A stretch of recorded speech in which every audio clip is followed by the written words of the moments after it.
கடலூர் மாவட்டம் சிதம்பரம் நகரில் கோவிந்தசாமி தெருவில் தனது மனைவி மற்றும் 2 பிள்ளைகளுடன் வசித்து வருபவர் கந்தசாமி.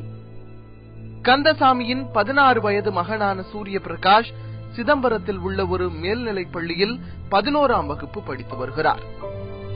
வழக்கம் போல அன்று பள்ளி முடிந்து டியூஷனுக்கு சென்றுவிட்டு மாலையில் வீடு திரும்புகிறார் சூரிய பிரகாஷ்.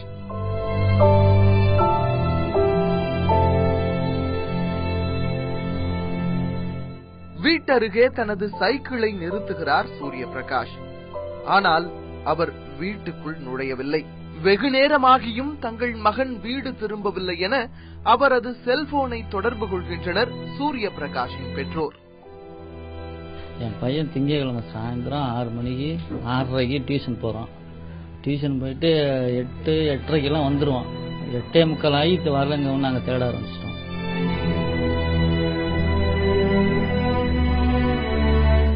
செல்போனில் தொடர்பு கொள்ள முடியவில்லை என ஊர் முழுக்க தேடுகின்றனர் சூரிய பிரகாஷின் குடும்பத்தினர். எங்கு தேடியும் கிடைக்கவில்லை அவர்.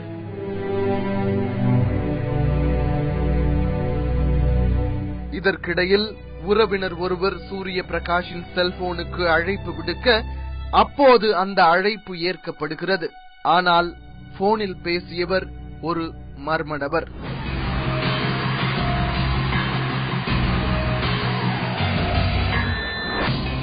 சூரிய பிரகாஷை தான் கடத்தி வைத்திருப்பதாகவும் 25 லட்சம் ரூபாய் கொடுத்தால்தான் அவரை விடுவிப்பதாகவும் கூறுகிறார் அந்த மர்ம நபர்.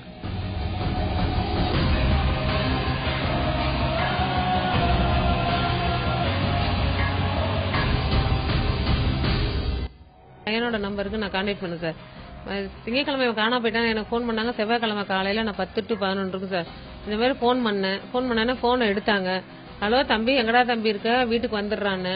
இல்ல உங்க பையன் என்கிட்ட சேஃப்டியா தான் இருக்கான் அப்படின்னா. எங்க சேஃப்டியா இருக்காங்கன்னு கேட்ட. சேஃப்டியா இருக்கான், நீ 25 லட்சம் எடுத்துட்டு போ, உன் பிள்ளைய நான் விட்டுறேன். நான் எங்களால அவ்வளவு முடியாதுங்க, எங்களால எங்க வசதிக்கு 2 லட்ச ரூபா 3 லட்ச ரூபா அவ்வளவுதான் தர முடியும் அப்படின்னு சொன்னேன். நீங்க 10வது 15வது ரெடி பண்ணுங்க அப்படின்னு சொன்னா. அப்புறம் நான் 5 லட்ச ரூபா ரெடி பண்ணிட்டேன், கொடுத்துட்டேன். தம்பியை பார்த்தாதான் அதுவும் பணம் தருவேன், இல்லைன்னா தரமாட்டேன் பணம். அவனை கண்ணால பாத்துட்டு உங்கள்ட்ட பணம் கொடுத்துறேன், மீதி 5 லட்ச ரூபா வேணா கொடுத்துட்டு எங்க தம்பியை கூட்டிட்டு போறோம் அப்படின்னு தான் சொன்னோம் நாங்க. தம்பி நல்லாதான் இருக்கான், சாப்பிட்டான், நல்லாதான் இருக்கான், கார்ல இருப்பான், நீ பாத்துக்கோ, பணத்தை மட்டும் இந்த ஏதோ ஒரு இடம் சொல்லி குழியில போட்டு போயிடு அப்படின்னு சொன்னாப்ல. இல்ல நான் மும்பல அப்படிங்கறதுனால நான் உள்ள எல்லாம் வர முடியாது, மெயின் ரோட்டுக்கு மட்டும்தான் வருவேன், நான் மெயின் ரோட்ல நிக்கிறேன், நீங்க பணம் வாங்கிட்டு போயிடுங்க அப்படின்னு சொன்னோம். இல்ல அதெல்லாம் அவங்க ஒத்துக்கவே இல்லை, நீ உள்ள வந்துதான் பணம் கொடுத்தாகணும் அப்படின்னு. போன் சுவிட்ச் ஆஃப் ஆயிடுச்சு. பயந்து போன சூரிய பிரகாஷின் பெற்றோர் போலீசிடம் புகார் செய்கின்றனர். போலீசும் வழக்கு பதிவு செய்து விசாரணையை துவங்குகிறது.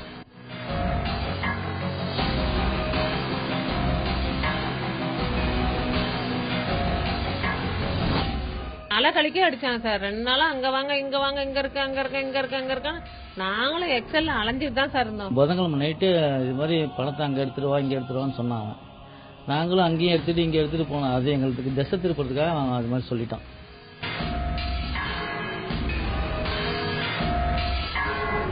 இதற்கிடையில் சூரிய பிரகாஷின் வீட்டின் கீழ்ப்பகுதியில் இருக்கும் உணவு விடுதியிலிருந்து ஏதோ துர்நாற்றம் வருவதாக அக்கம் பக்கத்தினர் கூறுகின்றனர். அந்த சிறிய உணவகத்தின் உரிமையாளர் அதே பகுதியில் வசிக்கும் ஜவஹர் பாபு. பூட்டியிருக்கும் உணவு விடுதியின் முன் ஜவஹர் பாபு பினாயில் தெளித்துக் கொண்டிருப்பதும் ஹோட்டலில் இருந்து துர்நாற்றம் வீசுவதும் சந்தேகம் கொடுக்க அந்த ஹோட்டல் அருகே சென்று பார்க்கின்றனர் சூரிய பிரகாஷின் தந்தை கந்தசாமியும் மற்றவர்களும். அந்த உணவகத்தின் கதவருகில் ரத்தம் கசிந்தோடுவதை பார்த்து அதிர்ச்சி அடைந்தவர்கள் உடனே ஜவஹர் பாபுவை பிடித்து போலீசில் ஒப்படைக்கின்றனர்.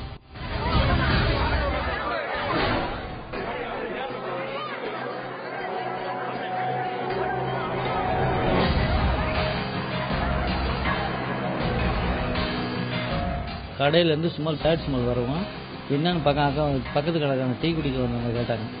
என்னன்னு கேட்டதுக்கு அது உள்ள பெப்சி பாட்டில் உடஞ்சிருச்சு, அதனால வாடை வருது அப்படின்னா. முதல் தடவை. 2வது தடவை என்ன பண்ணிட்டேன், இன்னும் என்னடா அதிகமாக வருதுன்னு பக்கத்து கடை கேட்டதுக்கு இது ஏதோ வாடான்ட்டு சொல்லிட்டு உடனே எறாவத்தில் ஊற்றி நண்டு கொண்டு வந்தாங்க போட்டு எல்லா என்னென்ன தில்லுமுள்ளு செய்யணுமோ எல்லாமே செஞ்சுட்டோம். அப்புறமே அதுக்கப்புறம் அவங்களுக்கு சந்தேகம் வரவும் தான் கதவை விடலான்னு சொன்னதுக்கு கடைக்காரங்களே கல் எடுத்து அடிக்கிறான். அவன் பொண்டாடியும் சேர்ந்து அடிக்குது கல்ல. என் கடை திறக்க சொல்றதுக்கு நீ யாரு அப்படின்னு சொல்லி கல் எடுத்து அடிக்குது. தம்பி காணா போன அன்னைக்கு எங்க கூட தான் அந்த பையன், அவன் எங்க கூட தான் ஜவஹர் பாபு வந்து தேடிட்டு இருந்தாப்புல. ஆனா அவர் தான் செஞ்சாருங்கிறது எங்களுக்கு தெரியாது.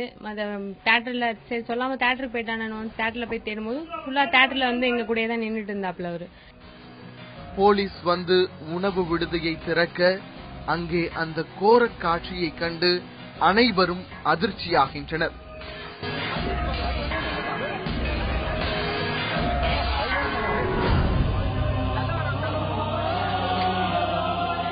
உள்ளே ஒரு சாக்கு மூட்டைக்குள் பிணமாக சுருண்டு கிடக்கிறார் சூரிய பிரகாஷ்.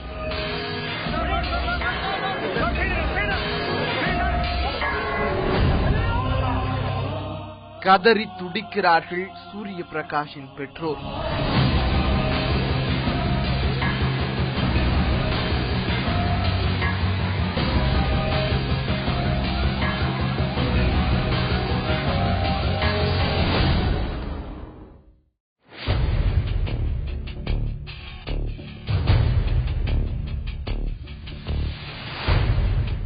ஜவஹர் பாபுதான் சூரிய பிரகாஷை கொன்றிருக்கிறார் என்று ஊர்ஜிதமாகிறது. ஏன் கொன்றார், எப்படி கொன்றார் என்று போலீசிடம் வாக்குமூலம் தருகிறார் ஜவஹர் பாபு.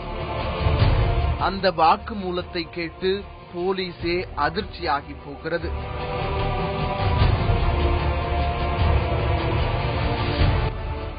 பள்ளி மாணவரான சூரிய பிரகாஷ் அழகாக இருப்பார். ஒரு நாள் யாரும் இல்லாத சமயத்தில் சூரிய பிரகாஷிடம் தவறாக நடந்து கொள்கிறார் ஜவஹர் பாபு. ஆனால் அன்று ஜவஹர் பாபுவிடமிருந்து நழுவி சென்று விடுகிறார் சூரிய பிரகாஷ். எப்படியும் சூரிய பிரகாஷுடன் தான் நினைத்ததை செய்து முடித்து விட வேண்டும் என எண்ணம் கொண்டு அதற்கான நாளை எதிர்பார்த்து காத்திருக்கிறார் ஜவஹர் பாபு. அந்த நாளும் வருகிறது. அந்த மாலை வேளையில் டியூஷன் வகுப்பு முடிந்து வீடு திரும்புகிறார் சூரிய பிரகாஷ். வீட்டருகே சைக்கிளை நிறுத்திவிட்டு வீட்டை நோக்கி காலடி எடுத்து வைக்க யாரோ அவரை இழுப்பது மட்டும் தெரிகிறது சூரிய பிரகாஷுக்கு. அவரை இழுத்தது ஜவஹர் பாபுதான். சூரிய பிரகாஷை இழுத்தவர் அவரின் உணவகத்திற்குள் கொண்டு செல்கிறார். இந்த முறை தனது இச்சைக்கு சூரிய பிரகாஷை எப்படியும் பயன்படுத்திவிட வேண்டும் என்று சூரிய பிரகாஷிடம் தவறாக நடந்து கொள்கிறார் ஜவஹர் பாபு. ஜவஹர் பாபுவிடமிருந்து தப்பி ஓட பார்க்கிறார் சூரிய பிரகாஷ். பயந்து போன ஜவஹர் பாபு சூரிய பிரகாஷை பலமாக தாக்குகிறார். வலியால் கத்துகிறார் சூரிய பிரகாஷ். எங்கே தன் செயலை காட்டிக் கொடுத்து விடுவாரோ என்று பயந்து போன ஜவஹர் பாபு சூரிய பிரகாஷின் தலையில் அடித்து கழுத்தை நெரித்து அவரை கொலை செய்கிறார். ஜவஹர் பாபு என்கிற அந்த உணவக உரிமையாளர் ஹோமோசெக்ஸ் வைத்துக் கொள்வதற்காக இந்த மாணவரை துன்புறுத்தி அவர் அந்த நிலையில் அந்த செயலை செய்யும் போது அவர் அதற்கு மறுப்பு தெரிவித்து அந்த மறுப்பின் காரணமாக வெளிவர முயற்சிக்கும் போது அந்த வெளிவர எத்தனித்த அந்த முயற்சியை தடுக்கும் முனைப்பில் ஒரு உருட்டுக்கட்டையினால் அவருடைய தலைப்பகுதியில் தாக்கி அரை மயக்க நிலைக்கு கொண்டு சென்று அதன் பிறகு தொடர்ச்சியாக அவரை மரணமடைய செய்துள்ளார். இறந்து போன சூரிய பிரகாஷின் தலையில் இருந்து ரத்தம் வர பிளாஸ்டிக் கவரை எடுத்து தலையில் நுழைத்து கட்டியதுடன் உடலையும் துண்டு துண்டாக வெட்டி ஒரு சாக்கு பைக்குள் போட்டு அந்த உணவகத்திற்குள்ளேயே வைத்து விடுகிறார் ஜவஹர் பாபு. குற்றவாளியை தப்பிக்க வச்சுட்டாங்க. அவங்க மச்சான் ஈடுபட்டு இருக்கான் அப்படி இப்படி எல்லாம் பேப்பர்ல சொன்னாங்க. ஒண்ணுமே இல்ல, அவன் மச்சான் வெளிலதான் இருக்கான், அவன் பொண்டாட்டியும் வெளிலதான் விட்டுட்டாங்க, நான் மட்டும் குற்றம் செஞ்சேன். அது ஒரு ஆளாலாம் இந்த மாதிரி கட்ட முடியாதுங்க. என் புள்ள இது அவ்வளோ நீட்டா இருப்பாங்க. அவனை வந்து சுருட்டி மடக்கி அப்படி கட்டி வச்சிருக்காங்க. தனது ஓரின சேர்க்கை எண்ணங்களையும் கொலையையும் மறைக்க சூரிய பிரகாஷை ஆள் வைத்து கடத்தியது போலவும் 25 லட்சம் ரூபாய் கேட்டும் கடத்தல் நாடகம் ஒன்றை அரங்கேற்றுகிறார் ஜவஹர் பாபு. பிடிச்ச அன்னைக்கே இது பண்ணிட்டான், மர்டர் பண்ணிட்டான். இது வரைக்கும் எங்களுக்கு இதனாலதான் செஞ்சான் அப்படின்னு சொல்லி எங்களுக்கு தகவல் எதுவும் இல்லை. போஸ்ட்மார்ட்டம் ரிப்போர்ட்டே அவங்க பொய்யின்றாங்க. பையனோட ஃப்ரெண்ட் என்ன பண்ணிருக்கான், அவுக்க முடியலன்ட்டாங்க, முடிச்சிடலாம். இவனுங்க போய் அவுத்து நின்று பார்த்துருக்கும் போது உயிர் நிலையெல்லாம் சூடு வச்சிருக்காங்க. டிஎஸ்பி கேட்கறதுக்கு அந்த மாதிரி ஒரு சுச்சுவேஷன் அங்கே இல்லை அப்படின்றாரு. ஜிஹெச்ல மார்ச்சரியில அந்த ஃப்ரிட்ஜ் இருக்கும்ல, அங்க வச்சிருந்திருக்காங்க. தூக்க முடியலன்னு டாக்டர் சொன்னோடனே பசங்க தான் தூக்கி வச்சிருக்காங்க. அப்ப எழுதக்குள்ள சூடு வச்சிருக்குன்னு எழுதிருக்கு சார். ஆனா அன்னைக்கு டிஎஸ்பி கேட்கக்குள்ள சூடெல்லாம் கிடையாது, தலையில அடிச்சிருக்கான், அவன் கத்துறான்னு சொல்லிட்டு இந்த இடத்த உடைச்சிருக்காங்க. ஜவஹர் பாபு இப்போது சட்டத்தின் பிடியில். ஆசை ஆசையாக வளர்த்த மகனை அநியாயமாக பறிகொடுத்த பெரும் சோகத்தில் இருக்கின்றனர் சூரிய பிரகாஷின் குடும்பத்தினர். தவிச்சிருக்கிறவங்க என்னை விட்டுட்டு அந்தாண்ட இருந்தாண்ட போக மாட்டாங்க. கடைசியா நான் தான் ஊட்டின, அம்மா சோறு போட்டு ஊட்டி விடுனா நான் ஊட்டினங்க. டியூஷன் போயிட்டு வந்த பிள்ளைய அநியாயம் பண்ணிருக்கான். சென்னை ஓட்டேரி மேட்டுப்பாளையம் வரதப்பன் தெருவைச் சேர்ந்தவர் சேகர். சேகரின் மகன் கார்த்திக். 17 வயதான கார்த்திக் பாலிடெக்னிக் கல்லூரியில் படித்து வருபவர். கடந்த 7ஆம் தேதி மதியம் தன்னுடைய வீட்டுக்கு சென்று கொண்டிருக்கிறார் கார்த்திக். அந்த வழியில் நின்றிருந்த அதே பகுதியைச் சேர்ந்த நந்தகோபால் என்பவர் கார்த்திக்கை வழிமறித்து வாய் தகராறில் ஈடுபடுகிறார். வாய் தகராறு முற்றி கைகலப்பு வரை செல்கிறது. திடீரென தன்னிடமிருந்த கத்தியை எடுத்து கார்த்திக்கை சரமாரியாக குத்துகிறார் நந்தகோபால். அலறி துடித்த கார்த்திக்கை அங்கிருந்தவர்கள் மருத்துவமனைக்கு எடுத்துச் செல்கின்றனர். பையன் அப்ப கார்த்தி என் பையன் பெட்ரூம்ல படிச்சுன்னு இருக்கிறான். சார் சும்மா நான் சாப்பாடு போட்டுட்டு போறேன்ப்பா, சாப்பிடுப்பா. நான் இல்லம்மா, எனக்கு இன்னும் பசிக்கல, நான் லேட்டா தான் காலைல டிஃபன் சாப்பிட்டேன், நீ கிளம்புமா, நான் சாப்பிட்டுக்கிறேன். நான் போயிட்டு 1.25 அவருக்கெல்லாம் அவங்களோட ஃப்ரெண்டுங்கவும் என்னோட முதல் பையன் அவன் BE இன்ஜினியர் படிக்கிறான். அவன் போன் போட்டு அம்மா கார்த்தியை கொலை பண்ணிட்டாங்கம்மா அப்படின்னு சொன்னோன்னு தூக்கி ஊறி வச்சு உடனே ஆட்டோ கூட்டு வந்துட்டேன். மருத்துவமனையில் சிகிச்சை பலனளிக்காமல் இறந்து போகிறார் கார்த்திக். பெரியபாளையம் பகுதியில் பதுங்கியிருந்த நந்தகோபாலை கைது செய்கிறது போலீஸ். நந்தகோபால் கார்த்திக்கை ஏன் கொலை செய்ய வேண்டும்? இருவருக்கும் இடையே அப்படி என்ன பகை? கார்த்திக்கும் நந்தகோபாலும் அருகருகே உள்ள பகுதிகளில் வசிப்பவர்கள். நந்தகோபாலன் அண்ணன் வீடு கார்த்திக்கின் வீட்டுக்கு மிக அருகிலேயே உள்ளது. நந்தகோபாலன் அண்ணன் உடல்நிலை சரியில்லாமல் வீட்டிலேயே முடங்கி கிடக்கிறார். இதனால் நந்தகோபால் அவருடைய அண்ணியுடன் தவறாக நடந்து கொள்வதுடன் அவருடன் சேர்ந்து வாழும்படி கூறி பலமுறை சண்டையும் போட்டிருக்கிறார். என்ன சொன்னா, நான் உன்னை விரும்புறேன், என்னை விரும்பனா என்னால அப்செட் பண்ண முடியல, எனக்கு இது வேண்டாம், நான் உனக்கு அண்ணி அம்மான்னு சொல்வீங்கன்னா இல்ல நீ எனக்கு வேணும் அப்படின்னு சொல்லி பிடிவாதமா இருந்தான். என் அண்ணனுக்கு டிபி உடம்பு சரியில்லை, அதனாலதான் நீ தவறான பாதையில போறியா, யாருக்கிட்டவோ போறது, என்கிட்ட நீ வா அப்படின்னு சொல்லிட்டு அடிக்கடிக்கு அந்த பொண்ணை மிரட்டுவா. நந்தகோபாலால் மனம் வெறுத்து போன அவர் அண்ணி தன் கணவரிடம் அது பற்றி பேசியிருக்கிறார். ஆனால் அவரோ அந்த விஷயத்தை பெரியதாக எடுத்துக் கொள்ளவில்லை. பண்ணாத கம்ப்ளைண்ட் எல்லாம் நான் 500 ரூபாய் தரேன், உன் தம்பி கிட்ட சொல்லி வேற யாரு மூலமா அடிக்க வை அவன அப்படின்னு சொன்னார் சார். என் புருஷன் சொன்னா அதுக்கு இல்லங்க இப்படி உங்களுக்கு தைரியம் இல்லையா, ஒரு ஆம்பளை இல்லையா நீ, இப்படிதான் சார் கேட்டேன். அந்த பகுதியில் இருந்தவர்களிடமும் நந்தகோபாலன் தகாத செயல்கள் பற்றி முறையிடுகிறார் அவர் அண்ணி. கொலை பண்றவங்க அண்ணி இது இங்கதான் அவங்க வீடு. அந்த வீட்டுல 2 மாசம் முன்னாடியே பாருக்கா என் மச்சனை என்ன ஒரு மாதிரியா பாக்குறான் அப்படின்ட்டு ஒரு மாதிரியா பாக்குறான் அப்படின்னு சொன்னாங்க. நான் சொன்னேன் ஏமா ரோட்ல இந்த மாதிரி அசிங்கமா நடந்துக்கிறீங்க, ஒண்ணு உங்க பேரண்ட்ஸ் கிட்ட சொல்லு, இல்லன்னா மாமியார் கிட்ட சொல்லு, உங்க வீட்டுக்காரர்கிட்ட சொல்லு. இல்லக்கா நான் சொல்றேன்க்கா, நீ முதல்ல அவனை பயம் வைக்கான்னா. நான் வந்து எப்பா அசிங்கமா ரோட்ல வச்சுக்காதீங்க தம்பி அப்படின்னு 2 பேருமே வேணும் எங்களுக்கு அப்படின்னு சொல்லிட்டு நான் கிளம்பிட்டேன் சார். நானு அந்த பகுதியே நந்தகோபாலின் தவறான செய்கைகளை பார்த்து முகம் சுளிக்கிறது. ஆனால் அவரை கேட்க ஆள் இல்லை. எங்க வீட்டுல இருந்து வேலை செய்யற செப்பல் வேலை செய்யற அந்த பையனும் வந்து பார்த்து இருக்கிறான். அதே மாதிரி எதிர்க்க அந்த காஞ்சனா கல்யாணி எல்லாம் இங்க இருக்கிறாங்க, கொடுத்தன்னு இருக்கிறாங்க, அவங்களும் பார்த்து இருக்கிறாங்க. பிரச்சனை நடந்தது இங்க இருக்கிறவங்களுக்கு தெரியும். ஆனா வந்து அந்த பொண்ணு வந்து தப்பா நடந்ததோ என்னன்னு நேர்ல அந்த பொண்ணையே விசாரிங்க. ஆனா அவங்களுக்குள்ள மோதல் ஏற்பட்டுனே தான் இருக்கும். நந்தகோபால் இப்படி ஒரு நாள் அண்ணியுடன் சண்டை போட்டுக் கொண்டிருக்கும் போது அந்த வழியாக சென்று கொண்டிருந்த கார்த்திக் அந்த காட்சியை பார்க்கிறார். நந்தகோபாலை பற்றி தனது நண்பர்களிடம் கூறியிருக்கிறார் கார்த்திக். இந்த மாதிரி பார்த்தேன்டா, போன் பேசிட்டு இருக்கும்போது இந்த மாதிரி கையை பிடிச்சி இழுத்தான், அது மாதிரி பார்த்தேன், அந்த மாதிரி சொன்னான். சரி நாங்களும் கேட்டு அப்படியே விட்டுட்டோம். இந்த விஷயத்தை கேள்விப்பட்ட நந்தகோபால் கார்த்திக்குடன் தகராறு செய்கிறார். ஏமா அந்த அக்காவுக்கு நீ மத்தியசம் பண்ணிய, அந்த அக்கா கை பிடிச்சின்னு அவர் போறாருமா, அந்த அக்கா இப்படி பண்ணின்னு இருந்தாங்க.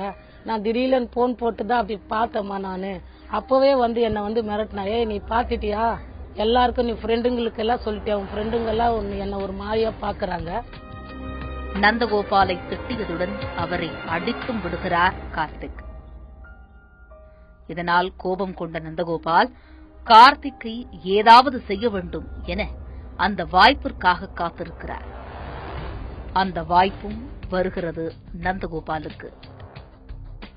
வீட்டுக்கு சென்று கொண்டிருந்த கார்த்திக்கை வழிமறித்து தகராறு செய்கிறார் நந்தகோபால். அந்த தகராறில்தான் கார்த்திக்கை கத்தியால் குத்துவிட்டு ஓடிப் போகிறார் நந்தகோபால். 7ஆம் தேதி பேசின்னு இருக்கும்போது கத்தி வந்து நம்ம செருப்பு செய்வாங்களா அந்த கட்சியில எடுத்து இடது பக்கத்துல குத்தும்போது அவன் ஏதோ குத்திட்டான்னு சொல்லிட்டு அலர் அடிச்சுட்டு அவங்க வீட்டு வாசல் இங்க தான் வாக்கிங் டிஸ்டன்ஸ்ல அங்க நிக்கும் போது என் பெரிய தம்பி இருந்தான். பெரிய தம்பி வந்து உள்ள ரூம்ல போட்டோன்னா கதவு தட்டிக்கிறேன், இந்த மாதிரி நந்தா பையன் கத்தியில குத்திட்டான்டான்னா அப்படியே நிக்கும் போது பின்னாடி மறுபடியும் வந்து பின்னாடி 2 குத்து குத்திட்டு ஓடி போயிட்டான். தம்பி அவங்க ஃப்ரெண்ட்ஸ் கிட்ட சொல்லிட்டான். அது அவங்க நந்தகோபாலோட பர்சனல் விஷயம் ஃப்ரெண்ட்ஸுக்கு போனதுனால அவனை கொலை பண்ற ஒரு மோட்டிவ்ல 7ஆம் தேதி 3:15 அன்னைக்கு கொலை பண்ணிட்டான். நந்தகோபால் அவர் அண்ணியுடன் சண்டை போடுவதை பார்த்து விட்டதால் தான் கார்த்திக்கை கொலை செய்து விட்டார் என்று பலர் கூறினாலும் சிலரோ நந்தகோபாலன் அண்ணி குடும்பத்திற்கு கெட்ட பெயர் வர வேண்டும் என்ற நோக்கிலேயே கார்த்திக்கை கொன்று அந்த பிரச்சனையில் அவர் அண்ணியின் பெயரையும் இழுத்துவிட திட்டம் போட்டிருக்கிறார் என்கின்றனர் சிலர். பேப்பர்ல வந்து 2 பேருக்கும் கார்த்திக் என்பவர் வந்து இவங்களே வந்து வச்சுக்கிறதுனால்தான் அவங்க மச்சினை பார்த்ததுனால கோவம் வந்துதான் கத்தியால குத்துனான்ட்டு பேப்பர்ல போட்டுது. ஆனா உண்மை கிடையாது. உண்மை எதுனா இதுதான் உண்மை. ஒருத்த பண்ண கொலை பழிக்கோசம் 2 குடும்பத்தை பலியா கூடாது, 2 குடும்பத்து பேரையும் கெட்ட பழி உண்டாயிட்டு போயிருக்காங்க. உன்னை பழி வாங்க விட மாட்டேன்னு சொன்ன அன்னைக்கு இங்கேயே கொண்டாந்து தரணும். அசிங்கம் பட்டு பழி வாங்க விட மாட்டேன். என் காலி மேல சத்தியம் சார், நான் விரும்பல, எவனையும் நான் விரும்பல. நந்தகோபாலன் தனிப்பட்ட பிரச்சனையில் கார்த்திக்கின் உயிர் அநியாயமாக பறிக்கப்பட்டிருக்கிறது.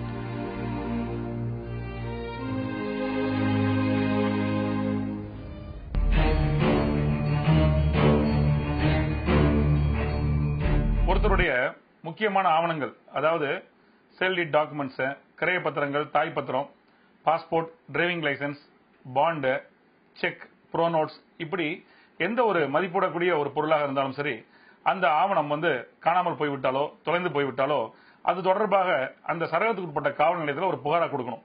அந்த புகார் வந்து எழுத்து மூலமான புகாராக இருக்க வேண்டும். அந்த புகார்ல என்ன ஆவணம் தொலைந்து போய்விட்டது, அதனுடைய எண் என்ன, பாஸ்போர்ட்னா பாஸ்போர்ட் நம்பர், அது எங்கே வந்து வாங்கப்பட்டது, அதனுடைய நகல் இருந்தால் அந்த நகலை இணைச்சு, அதுவே வந்து ஒரு சேல் டீட் டாக்குமெண்டாகவோ கிரைய பத்திரமாகவோ இல்ல அந்த சப்ரைசர் ஆபீஸ்ல பதிவு செய்யப்பட்ட எந்த ஒரு ஆவணமாக இருந்தாலும் சரி, அந்த ஆவண எண்ணை குறிப்பிட்டு ஒரு சர்டிபிகேட் காப்பி ஒன்று எடுத்து அந்த அடிப்படையில் ஒரு அபிடவிட், ஒரு நோட்டரி பப்ளிக் அபிடவிட் வாங்கி அது வந்து ஒரு புகாரோடு சேர்ந்து கொடுக்கப்பட வேண்டும். அந்த புகாரினை பொறுத்த வரைக்கும் சம்பந்தப்பட்ட காவல் நிலையத்தில் அந்த புகார் வந்து பதிவு செய்யப்பட்டு ஒரு ஏற்பு சான்றிதழ் ஒன்று வழங்கப்பட்டு அந்த அடிப்படையில கமிஷனரேட், அதாவது சிட்டியாக இருக்கக்கூடிய பட்சத்துல வந்து கமிஷனர் அலுவலகத்துல கமிஷனருக்கு கீழாக இயங்கி வரும் கிரைம் ரெக்கார்ட் பீரோ அப்படின்னு சொல்லப்படுற அந்த பிரிவிற்கும், அது மாவட்ட கண்காணிப்பாளருக்கு கீழாக இயங்கி வரும் ஒரு காவல் நிலையமாக இருந்தால் அது டிஸ்ட்ரிக்ட் கிரைம் ரெக்கார்ட் பீரோ அப்படின்னு சொல்லப்படுகின்ற தனிப்பிரிவுக்கும் அனுப்பப்பட்டு அது எல்லா காவல் நிலையங்களுக்கும் சுற்றறிக்கையாக அனுப்பப்பட்டு இந்த ஆவணம் ஒண்ணு, ஒரு பாஸ்போர்ட்டோ ஒரு செல்லிடு காப்பியோ தொலைந்து விட்டது, பாண்டு செக் இந்த எண்ணில் இருக்கிறது காணாம போய்விட்டது அப்படின்னு சொல்லி அது விளம்பரமாக கொடுக்கப்பட்டு அந்த அடிப்படையில எங்கேனும் அது கிடைத்திருந்தால், அதாவது எங்கேயாவது டிராவலிங்ல தொலைஞ்சிருந்து இல்ல எங்கேயாவது கிடைச்சிருந்து அது வேற ஏதேனும் காவல் நிலையத்தில் கொடுக்கப்பட்டிருந்தால் அதை எடுத்து வந்து கொடுத்துருவாங்க. அப்போ அந்த வந்து தொலைந்து போன ஆவணம் கிடைத்ததாக கருதப்படுகிறது, அந்த வழக்கு முடித்து வைக்கப்படும். ஆனால் அந்த ஆவணம் வந்து அந்த பொருள் கிடைக்கவில்லை அப்படிங்கிற விஷயத்தை பொறுத்த வரைக்கும் எந்த ஒரு காவல் நிலையத்திலும் கிடைக்கல அப்படின்னு சொன்னா நான் ட்ரேசபிள் சர்டிபிகேட் வந்து அந்த புகார் ஏற்பு சான்றிதழ் கொடுத்த காவல் நிலையத்திலிருந்து ஒரு சான்றிதழாக வழங்கப்படும். அது கிரைம் ரெக்கார்ட் பீரோவுடைய ரெக்கமெண்டேஷன் அடிப்படையில் அந்த சர்டிபிகேட் வழங்கப்படும். அந்த ஆவணத்தை அடிப்படையாக வைத்து அதன் பிறகு பாஸ்போர்ட் அப்ளை பண்ணலாம், டிரைவிங் லைசன்ஸ் அப்ளை பண்ணலாம். இது தவிர அது வந்து ஒரு சேல் டீட் டாக்குமெண்டாக இருந்தாலோ அது ஆவணம் சம்பந்தமாக நிலம் சம்பந்தமான விஷயமாக இருந்தால் அந்த நான் ட்ரேசபிள் சர்டிபிகேட்டையும் ஒரு சர்டிபிகேட் காப்பியும் வச்சு அது வந்து ஒரு உண்மையான சான்றிதழாக சட்டத்தால் அனுமதிக்கப்படக்கூடிய சான்றிதழாக ஏற்றுக்கொள்ளப்படுகிறது. மீண்டும் வேறொரு வழக்கோடு உங்களை சந்திக்கிறேன். நன்றி, வணக்கம்.